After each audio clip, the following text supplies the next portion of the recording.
안녕하세요. 저는 아들 둘을 키우고 있는 엄마입니다. 다른 분들의 사연을 매번 듣다가 저도 한번 용기를 내보게 되었네요. 저도 제 나름대로 기구했던 인생에 잊지 못할 일들이 있어 이렇게 사연을 보내게 되었습니다. 저에겐 친어머니와도 다름없었던 시어머니가 계셨어요. 결혼 생활 동안 한 번도 시어머니와의 갈등이라는 걸 겪어본 적도 없을 정도로 유독 시어머니와 저는 각별했답니다. 저희 시어머니께서는 정말 심성이 고드시고 지적이신 분이셨어요. 배울 점도 정말 많았고 또 정도 많으셔서 마음도 한없이 따뜻했던 분이셨고요.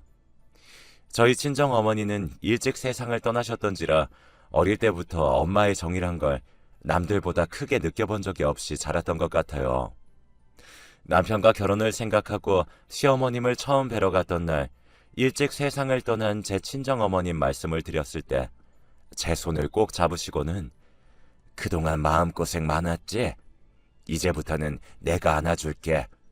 우리 한번 잘 살아보자꾸나. 이렇게 말씀하시면서 눈물을 보이셨습니다. 이런 가정에서 자란 남편이라면 평생을 맡겨봐도 되겠다라는 생각이 들더군요. 그 모습이 아직도 잊혀지지가 않아요. 시어머니께서는 며느리보다는 정말 친딸처럼 저를 챙겨주셨어요. 결혼 전부터 저를 아가, 아가 하시면서 불러주셨습니다. 아가, 오늘은 햇살이 따뜻하구나. 그래도 저녁엔 쌀쌀하니까 가벼운 외투는 꼭 챙기거라. 아가, 일하느라 많이 바쁘지? 그래도 밥 대는 거르지 말고 제때 꼭 챙겨 먹어라. 이렇게 안부 문자도 늦어도 이틀에 한 번은 꼭 보내주시고 그러다 보니 저도 어느샌가부터 어머니와 더욱 가까워졌고 당신 아들들보다 저와 더 가까운 사이가 되었답니다. 어머니는 첫째 출산 때에도 만사 제쳐두고 제일 먼저 달려와 주셨어요. 심지어 남편보다 더 먼저 말이죠. 출산 후에도 산후조리 잘 해야 한다고 매일같이 오셔서 이것저것 챙겨주셨습니다. 둘째 출산 때도 마찬가지로 친어머니처럼 챙겨주셨고요. 그런 어머니 때문에 저는 하루하루가 행복하고 좋았습니다. 그러던 어느 날 청천벽력 같은 소식을 듣게 되었어요.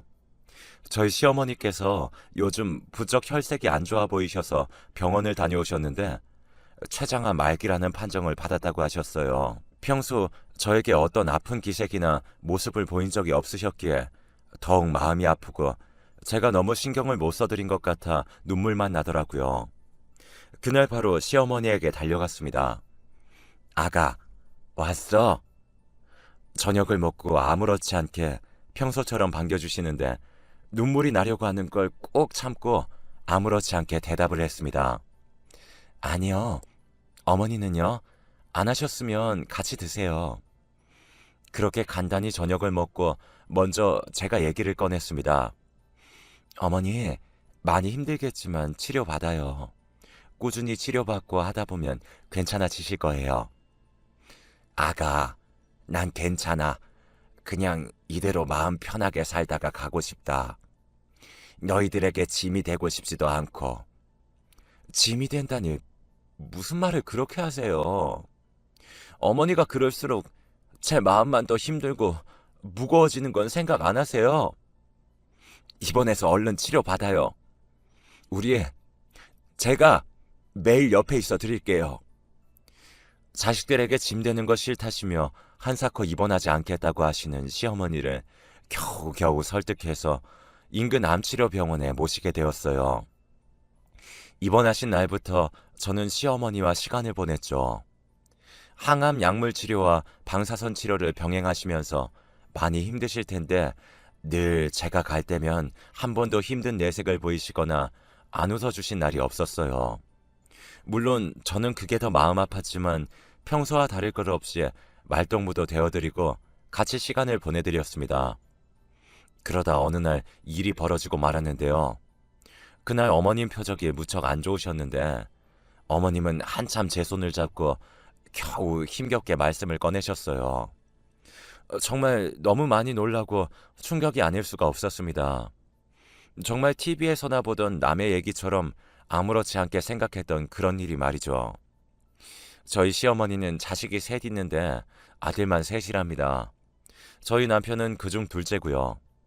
시어머니는 살아생전 부동산을 20년 동안 운영하셨는데 그 덕분에 돈을 알차게 모아 재테크를 하며 많은 돈을 모은 상태셨어요.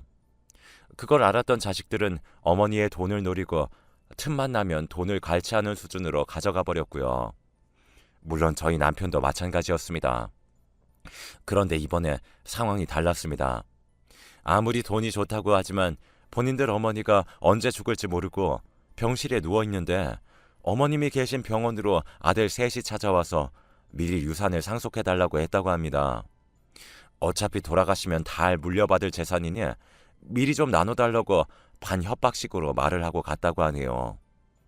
어머님은 자식들이 그렇게 난동을 피우고 가서 하염없이 창밖을 보고 눈물을 흘리셨다고 했고요. 막장 드라마 같은 일이 제 주위에서도 일어날 수 있다는 게 믿기지 않았고 어떻게 아들들이라는 사람들이 그럴 수가 있는지 저도 너무 충격적이었어요. 영수가 다 내 잘못이다. 내가 부동산 운영한답시고 신경 쓰지도 않고 애들에게 돈만 주고 키웠던 게 이렇게 돌아오나 보다. 네 시애비 죽고 악착같이 아들 셋 키워보려고 일만 하고 살았는데 생각해보니 뭐든지 돈으로만 내가 해결하려고 했어. 배고프다고 하면 돈 주면서 시켜 먹으라고 하고 어디 가고 싶다고 하면 돈 주면서 놀고 오라고 하고 그래서 아들들이 그런가 보다. 다 내 탓이야. 내 탓.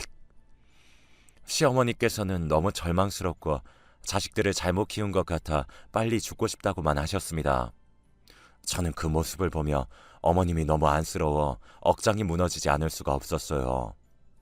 아무리 제 남편이지만 어떻게 사람이 자식된 입장으로 그럴 수 있는지 정말 소름 끼치게 싫었습니다. 저희 남편으로 말씀드리자면 한마디로 개망난이라고 할 수 있었어요. 평소에도 저에게 막말과 무시하는 언행을 아무렇지 않게 습관처럼 하는 사람이었고 제게 폭력은 물론이고 지 새끼들마저 잘 돌보지 않는 그런 사람이었습니다. 결혼 전에는 남편이 이런 모습이 있을지 전혀 몰랐었네요. 남편과 저는 다소 연애 기간이 짧았던지라 그때 보지 못했던 모습들이 어느 정도 결혼 기간이 지나면서 비춰지기 시작했고 그땐 이미 자식도 생겨버린 터라 이러지도 저러지도 못하고 그저 자식들만 보고 버티며 살아오고 있었죠. 물론 그때마다 시어머님이 절 토닥토닥 해주셔서 조금이라도 힘을 낼 수 있었고요. 남편은 결혼 후에도 제대로 된 일을 한 적이 없었어요. 물론 제대로 된 생활비 한번 제대로 갖다 준 적도 없었고요. 매번 장사나 사업한답시고 신용만 하다가 말아먹고 또다시 돈 필요하면 시어머님께 이번이 정말 마지막이라고 말하며 돈을 받아가고 정말 거머리 같은 인간이었습니다. 제 가정의 모든 생활비는 남편이 아닌 어머님이 도와주셔서 생활할 수 있었네요. 첫째 아주버님도 저희 남편과 별다를 게 없는 분이셨어요. 도박과 술로 결혼 후에도 끊임없이 문제가 터졌고 결국 이혼당하시고 아이들마저 첫째 형님이 데려가셔서 거의 한량처럼 사시는 분이셨죠. 장남이 그러니 밑에 동생들까지 주르르 개차반 인생 사는 형제들이 아니었나 싶네요. 그리고 막내 도련님은 아직 미혼인데 정말 철없는 막내라고 보시면 딱 맞을 것 같네요. 군대 제대하고 나서 그냥 쭉 놀고 먹는 백수 생활을 하고 있었거든요. 게임에 빠져 매일을 집구석에 틀어박혀서 거의 폐인 생활을 하고 있고 여자에도 관심이 없는지 나이 30이 훌쩍 넘었는데도 어머님이 주는 돈으로 먹고 놀고 자는 그냥 한심한 인간입니다. 그런 자식들을 보면 어머니는 얼마나 가슴이 답답하고 마음이 아프실까요? 말하지 않아도 제 눈에 훤히 보였습니다. 그렇게 자식들이 돈 내놓으라며 떠난 지 며칠이 지나 시어머님께서 저를 급히 찾으시더라고요. 제게 전화를 하셔서는 올 때 붕어빵 좀 사오라고 하셨고요. 어머님은 겨울만 되면 붕어빵을 정말 좋아하셨거든요. 그게 드시고 싶으셨나 봐요. 곧장 붕어빵을 사들고 병원으로 갔습니다. 여느 때보다 밝게 웃으시며 붕어빵을 드시고는 저에게 조용하게 말씀을 꺼내셨어요. 영수가 네 시애미 때문에 많이 힘들지? 그런 말이 어딨어요. 어머니, 하나도 안 힘들어요. 그런 소리 하지 마세요. 한동안 정적이 흘렀고 시어머님께서 조용하고 무겁게 말씀을 꺼내셨어요. 아가, 내가 정말 많이 생각하고 생각해보다가 얘기하는 거야. 내 부탁이기도 하니까 잘 들어줬으면 좋겠다. 네, 뭐든지 말씀하세요. 제가 들어드릴 수 있는 건 당연히 다 들어드려야죠. 아가, 이제 너도 더 이상 힘들게 살지 말고 편하게 살았으면 좋겠다. 이 시애미는 이렇게 끝을 흐리시더니 이내 힘겹게 말씀을 이어가셨어요. 다 알고 있어. 우리 창민이가 너한테 어떻게 대하는지 알고 있으면서도 난 너한테 많은 도움을 주지 못한 것 같구나. 그게 너무 가슴이 아파. 다른 집 여자들이었으면 벌써 내 아들 곁을 떠나버렸을 거야. 너니까 이렇게 버티고 살았겠지. 그게 난 돌이켜보니 너무 마음이 아파. 나도 어느 날부터는 내 자식들이 아닌 너한테 의지하게 되더구나. 믿을 사람이 너밖에 없었고 네가 내 큰 며느리처럼 정말 떠나버릴까봐 얼마나 마음을 졸였는지 몰라. 이렇게 잘 버텨주고 우리 손주들 잘 키워줘서 고맙다. 애미야, 고생했어. 그 말씀을 듣는 순간 저도 모르는 새 눈물이 쏟아지기 시작했어요. 갑작스러운 어머님의 따뜻한 말 한마디에 그동안 서러웠던 모든 감정이 북받쳐 오르는 것만 같았습니다. 아가, 이제 창민이랑 그만 이혼하고 너의 새 삶을 살아. 이번에 네 시애미도 절실히 느꼈다.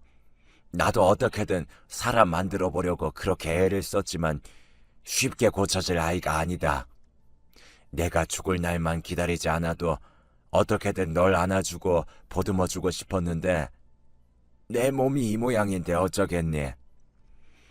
내가 죽으면 영수가 넌 고통 속에서 살 것 같아서 말하는 거다. 그리고 내 사랑스러운 손주들도 그런 애비 밑에서 자라게 하면 안 좋은 것만 따라하고 배우게 되어 있어. 날 보면 모르겠니? 이렇게 고생하는 거 안 보여? 그러니 우리 손주들이라도 올바르게 키워보자꾸나. 그러니까 더 이상 나 때문에 이혼 못하고 있는 거라면 이젠 그럴 필요 없다. 네 시애미는 너같이 착한 아이가 우리 아들이랑 사는 게 너무 안쓰럽고 가슴이 아파. 이제 그만 내려놓고 아이들이랑 행복하게 살면 내가 편하게 눈 감을 수 있을 것 같구나. 이렇게 말씀하시며 시어머니는 눈물을 흘리시면서 힘겹게 제 손을 잡아주셨습니다. 저는 차마 대답을 하지 못하고 눈물만 흘렸네요. 아가, 너는 나처럼 바보같이 살지 않았으면 좋겠다. 네가 있어야 아이들도 있는 거야. 그러니까 이제라도 너를 위해서 사라질 수 있겠니? 라고 말씀하시면서 어머님은 제게 깜짝 놀랄 만한 선물을 주셨습니다. 그걸 받고 얼마나 얼떨떨했는지 몰라요. 이건 내가 4년 전에 남양주 다산 신도시에다가 아파트 분양받은 계약서인데 내가 이걸 가지고 있었는지 아들들은 아무도 몰라. 때마침 전세 살던 세입자도 빠진 상황이라 이혼하고 손주들이랑 거기서 새로 시작했으면 해. 너네 새 식구 살기에는 부족함은 없을 거다. 무슨 말인 줄 알았지? 우선 이것은 법적으로 문제가 될 수 있으니 네가 내 아들하고 깨끗이 이혼하면 그때 네 명의로 돌려줄 거야. 지금 이걸 너에게 주면 분명 뺏으려고 난리도 아닐 게다. 그러니 당장 가서 이혼부터 하도록 해.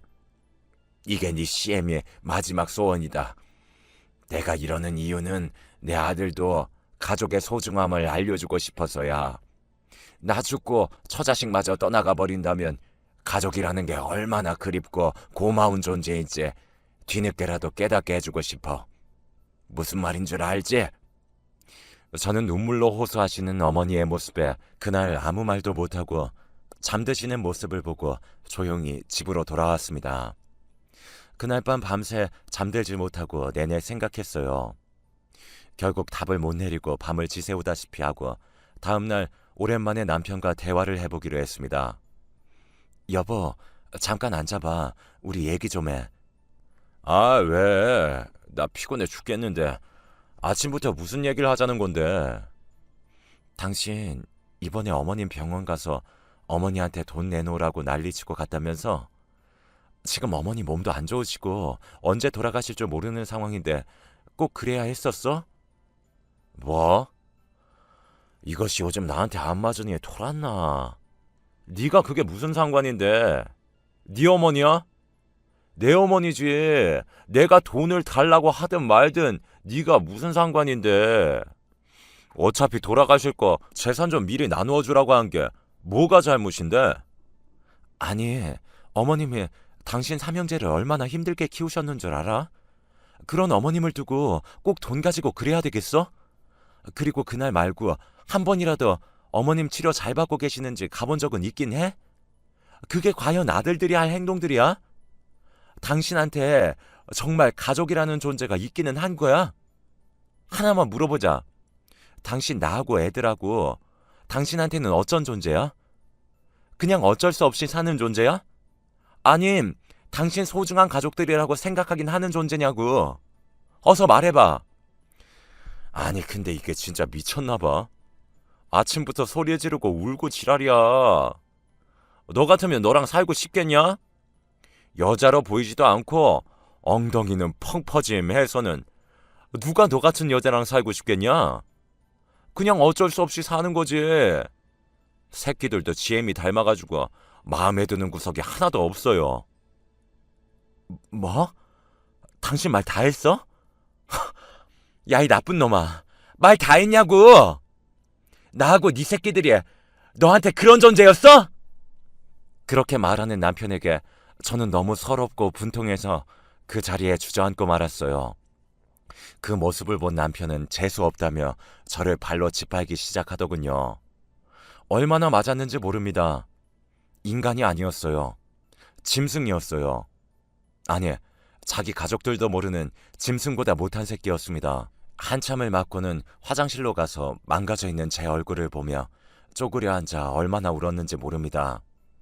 한참을 울다 보니 이렇게 살면 안 되겠다는 생각이 들더라고요. 어머님의 말대로 제 자식들을 위해서라도 저 인간이랑은 헤어져야만 했습니다. 그래서 곧장 저는 경찰서에 가서 신고를 했어요. 병원에서 받은 3주 진단서와 함께 남편을 고소해버렸습니다. 그 사실을 안 남편은 어떻게 자기 남편을 신고할 수 있냐면서 고래고래 고함을 지르더군요. 그러면서 본인 입에서 먼저 이혼이라는 단어가 나왔습니다. 물론 제가 원한 결과이기도 했고요. 흰년아, 네가 날 신고해? 감히 네가? 주제도 모르는 년 데리고 사라졌더니 허위가 없어서. 야, 너 당장 이혼할 준비해. 오늘 가서 이혼 서류 가지고 올 거니까. 네가 날 신고했다는 건 너도 나랑 같이 살 의향 없으니 신고한 거잖아. 어차피 난 네가 신고해도 벌금만 내면 끝이야. 그러니 갈라서 당장. 야, 이 미친놈아. 웬일로 머리는 돌아가네? 그래, 너 같은 놈이랑 살기 싫어서 신고했다. 내가 언제까지 너한테 맞아주며 다 받아주며 살 줄 알았니? 너 지금 나한테 했던 행동들, 그 나불대는 주둥아리 꼭 후회하게 될 거야. 네 말대로 당장 이혼 도장 찍어줄 테니까 우리 여기서 그만하자. 너무 지겨워. 어라, 잘 됐네. 이혼 안 한다고 버틸 줄 알았더니. 그리고 네 새끼들도 데려가라. 난 다른 여자 만나서 새 인생 살 거니까. 뭐 재산 분할은 법적으로 나누면 될 것이고 양육비도 그까짓 거 얼마나 된다고. 난 너만 사라지면 돼, 이년아. 남편은 마지막까지도 제 속을 팍팍 긁으며 지 할 말만 잔뜩 하더니 이혼을 요구하며 갔습니다.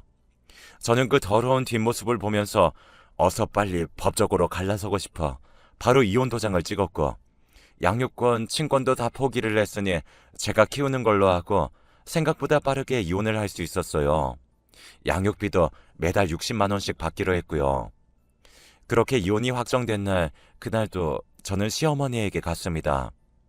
모든 얘기를 들은 시어머니는 잘했다, 잘했다 라고 말씀하시며 저를 꼭 안아주셨어요. 그리고 어머님은 며칠 뒤 저를 다시 부르셨습니다. 거기에 가니 어떤 아주버님이 계시더라고요. 예전에 어머니 밑에서 일했던 부동산 아주머니셨어요. 지금은 혼자 독립해서 부동산을 운영하고 계시는데 들어보니 다산에 있는 아파트도 이 부동산 아주머니가 추천을 해주셔서 분양피를 사서 구입을 하셨다고 하더군요.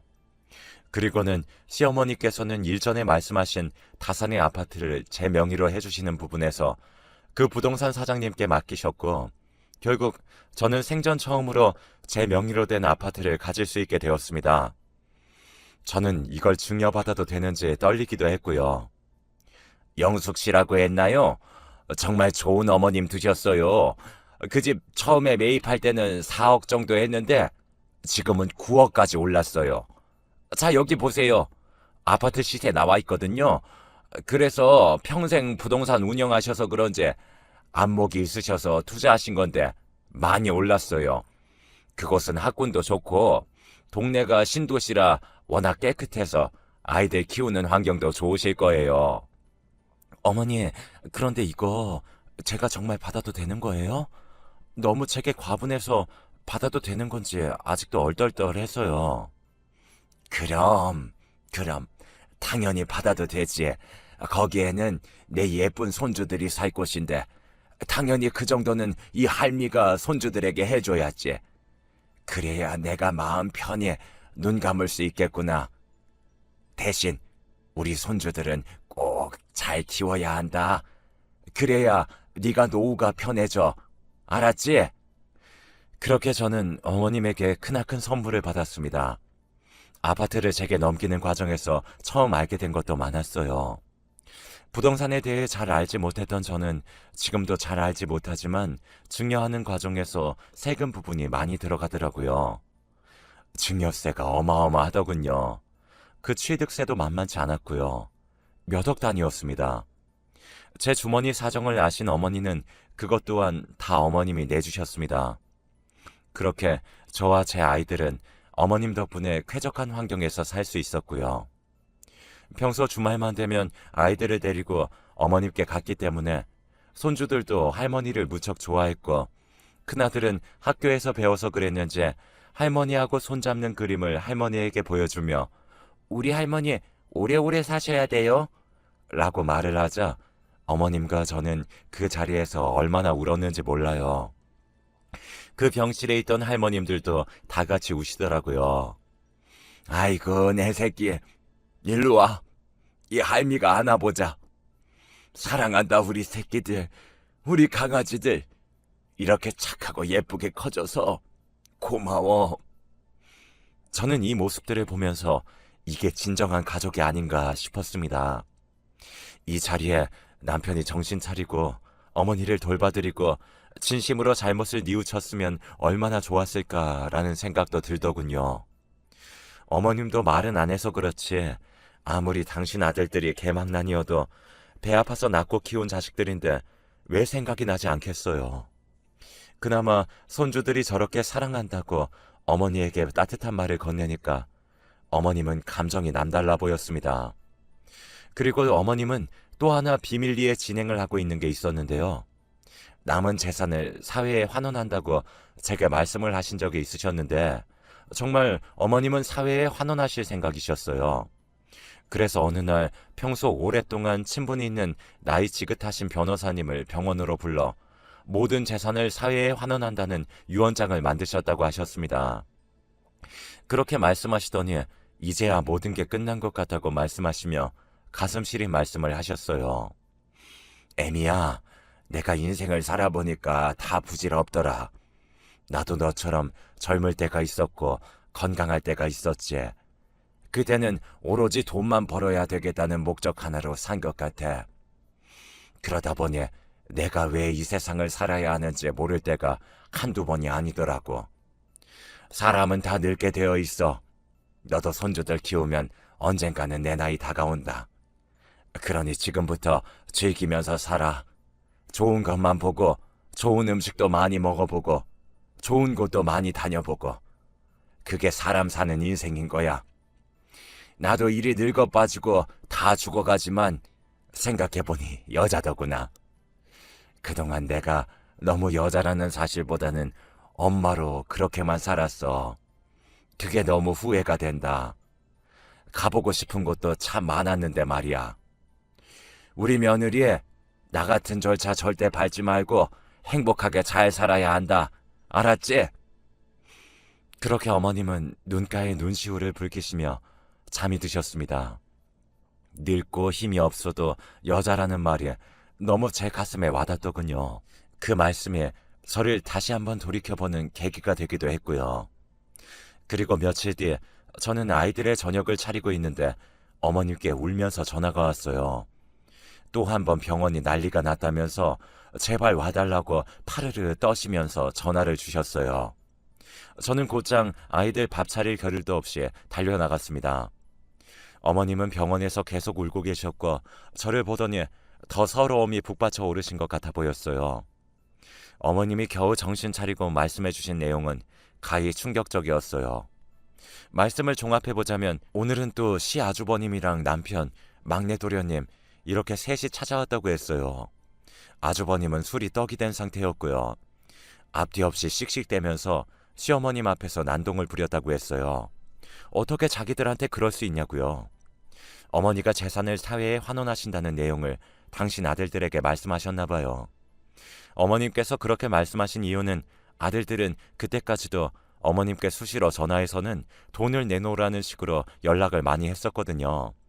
그래서 그걸 참지 못한 어머님은 이참에 다 끝날 각오로 아들들에게 사회에 환원하기로 했다고 말씀을 하신 것 같아 보였습니다. 그걸 들은 아들들은 술이 떡이 되어 와서는 온 병원이 떠나가라 고래고래 소리를 지르며 시어머니 앞에서 생떼를 부렸다고 했습니다. 심지어 어머님 죽으면 장례도 안 치러주고 그냥 버린다고 술에 취해서 말을 했다고 하네요. 결국 그 망나니 아들들은 병원의 신고로 경찰들에게 끌려나가서 천인공노할 난동이 멈췄다고 했습니다. 어머님은 그런 아들들의 모습을 보며 꽤 충격을 받은 듯 보였어요. 거기에서 제가 할 수 있는 일은 어머님을 꼭 안아드리는 방법밖에는 없었습니다. 어머님, 다 잊으세요. 오늘 보신 거 다 꿈이라고 생각하시고 다 잊어요. 오늘은 제 품 안에서 주무세요, 어머님. 그렇게 말씀드리니 어머님은 조금 있다가 잠이 드셨습니다. 암 치료하느라 살이 얼마나 빠졌는지 주무시는 모습을 보니 가슴이 너무 아파왔습니다. 다음날 시어머니는 조심스럽게 얘기를 꺼내셨어요. 아들들이 또 찾아올까봐 무섭다고요. 보고 싶지도 않다고 말씀을 하시더군요. 그러시면서 어차피 언제 죽을지 모르는 거 한적한 호스피스 병원에 가서 눈을 감고 싶다고 말씀을 하셨습니다. 처음에 저는 절대 안 된다고 했지만 어머님의 완강한 고집을 꺾지 못했고 병원 의사에게도 물어보니 지금은 연명치료하는 방법밖에 없으니 호스피스 병원에 가서 어머니 소원대로 해드리는 것도 나쁘지 않다는 말을 하더군요. 그래서 저는 수소문 끝에 강원도에 있는 호스피스 병원에 입원시켜드리기로 했습니다. 그렇게 저는 한동안 아이들을 여동생에게 맡기고 계속 어머님의 옆을 지켜드렸습니다. 어머님이 저와 한시라도 떨어지길 원치 않으셨어요. 심지어는 잠깐 답답해 10분 동안 바람을 쐬고 와도 어디 갔다 왔냐며 어린아이처럼 저를 찾으셨거든요. 그렇게 저는 한 달 정도를 어머니 친구가 되어주며 서로 어린아이처럼 웬 노래도 부르고 장난도 치고 그렇게 마지막 가는 길에서나마 즐거운 시간을 보냈습니다. 그리고 어느 날 새벽에 어머님은 세상을 떠나셨습니다. 전날 밤 병원에서는 곧 하늘나라로 가실 것 같다며 가족들을 불러 준비를 하라고 하더군요. 그래서 저는 새 아들들에게 전부 연락을 했죠. 하지만 어머니 마지막 가시는 길에 찾아오는 아들은 단 한 명도 없었어요. 그렇게 어머니는 강한 고통을 겪으시며 새벽에 떠나셨습니다. 어머님, 아니 어머님, 이렇게 가시면 어떡해요? 안 돼요. 안 돼. 점점 희미하게 눈을 감으시며 눈시울을 붉히시던 어머니를 안아드리며 오열을 했습니다. 어머님, 고맙습니다. 사랑합니다. 제 시어머니로 모시게 해줘서 감사합니다. 하늘에서는 부디 좋은 사람들 만나서 행복하게 사세요. 그렇게 어머님은 마지막까지 제 손을 쥐어잡으시며 세상을 떠나셨습니다. 그리고 곧바로 장례 준비를 했어요. 그래도 아들들이라고 장례를 치르는 동안 자리를 지키더라고요. 그 와중에도 형제들의 행동은 가관이었습니다. 어떻게 자기들에게 그럴 수 있냐고 하며 상주들이라는 사람들이 술이 떡이 되어서는 손님들 계신 곳에서 개망나니 짓을 해대는 걸 보고 너무 우리 어머님이 불쌍했어요. 이렇게 왜 아들들이 뒤늦게 찾아왔냐고요? 다 이유가 있었습니다. 저는 어머님이 모든 재산을 환원할 줄 알았는데 마지막에 살아생전 사셨던 아파트는 자식들에게 물려주셨더라고요. 저렇게 개망나니로 사는 자식들이 혹시라도 잘못될까봐 그 집이라도 나눠서 가지라며 남겨주신 것 같아 보였어요. 참 자식들에게 엄마라는 존재가 어떤 건지, 이렇게 자식들에게 무시를 당하고 핍박을 받아도 내 자식이라는 이유 하나만으로도 죽을 때까지 신경을 써야 하는 게 자식이라는 게 참 안타까운 현실이었습니다. 이게 대한민국 어머니의 마음 같아 보였고요. 그리고 이혼 전 어머님의 사랑을 많이 받았던 이혼한 큰형님도 이튿날부터 와주셔서 저랑 같이 자리를 지켜주셨어요. 큰형님도 어머니에게 많은 사랑을 받았다며 거의 쓰러질 듯 오열을 하시더군요. 장례를 치르고 시어머님은 납골당에 모셨습니다. 저희 집이랑은 먼 거리가 아닌 최대한 가까운 데로 모셨고, 그렇게 저와 아이들은 시간 날 때마다 어머니 외로우실까봐 찾아뵙고 있습니다. 그 이후 못난 삼형제하고는 인연을 아예 완전히 끊었습니다. 어디서 뭘 하든 이 사람들은 어머니의 마음을 조금이라도 헤아려 주길 바랄 뿐이죠. 그렇게 저는 시어머니를 보내드리고 저도 나름 하루하루 행복하게 살아가려고 노력하고 있어요. 시어머니가 떠나시고 한동안 많이 힘들고 생각날 때마다 마음이 아팠지만 그래도 아이들이 있어서 저도 버틸 수가 있었네요. 정말 엄마의 정이라는 걸 크게 느껴보지 못한 인생에 있어서 그 정을 느끼게 해준 우리 시어머니에게 좀 더 신경 써드리지 못하고 좀 더 시간을 보내지 못한 게 아직도 마음 한켠에 미련으로 남아있습니다. 생각지도 못한 큰 사랑과 복을 주시고 떠나신 우리 어머니가 너무 보고 싶네요. 어머니, 저를 친딸처럼 사랑해주고 아껴주셔서 너무 고마워요. 어머니가 마지막으로 저한테 부탁하셨던 것처럼 이제 저를 위한 인생을 살아가도록 노력할게요.